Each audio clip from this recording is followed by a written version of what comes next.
Givari Arkananta, warga desa Keseneng, Kecamatan Mojo Tengah, Wonosobo, Jawa Tengah ini sejak taman kanak-kanak gemar menggunakan telepon pintar milik orang tuanya.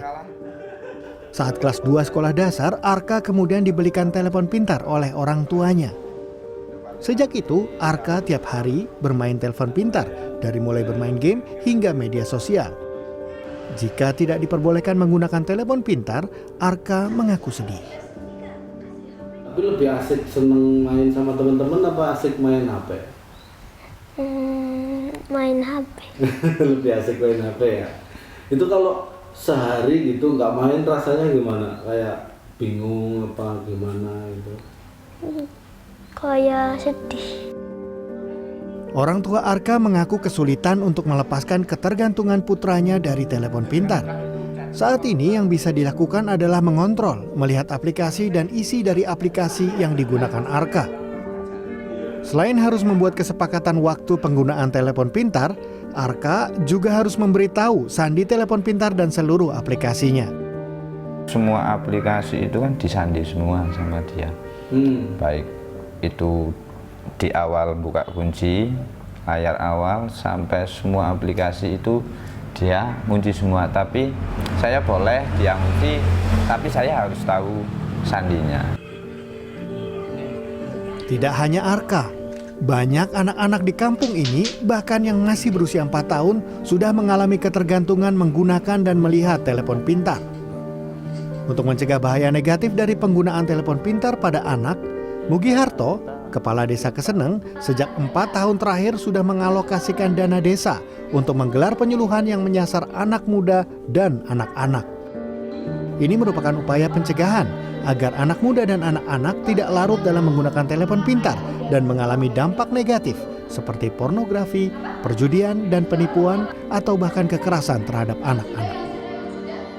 Karena kita setiap tahun ada anggaran juga, Mas, melalui dana desa. Kita menganggarkan untuk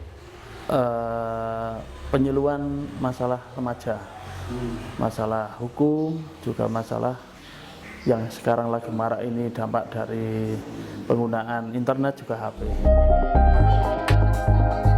Bekerja sama dengan pemerintah desa, Yayasan Setara juga membuat gerakan dengan melibatkan anak-anak muda yang tergabung dalam forum anak. Mereka dilatih menjadi fasilitator agar bisa melakukan kampanye internet sehat dan melakukan pendampingan penggunaan internet sehat. Goals kita memang bagaimana caranya anak mendapatkan internet yang sehat. Akan tetapi sekarang ini kita juga tidak memaksakan diri untuk bagaimana caranya anak-anak itu mendapatkan itu semua secara langsung terjadi perubahan yang seketika itu terjadi. Akan tetapi ini bentuk dari proses pendekatan kita. Artinya sedikit, paling tidak 50% teman-teman sudah tahu apa itu internet yang tidak sehat dan lainnya.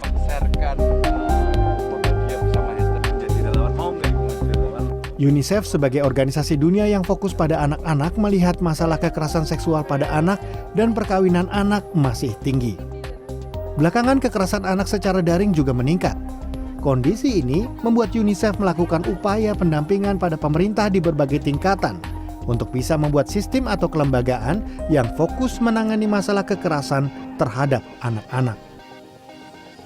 Jadi sistem itu harus secara komprehensif, secara menyeluruh dan terintegrasi untuk bisa mengupayakan pencegahan terhadap anak untuk semua anak. Jadi kita menyebutnya pencegahan primer, itu semua anak dan keluarga dan masyarakat harus tahu risiko-risiko dan bahaya-bahayanya perlindungan anak kalau anak tidak sekolah misalnya. Kalau anak memegang internet dengan cara yang tidak bijaksana.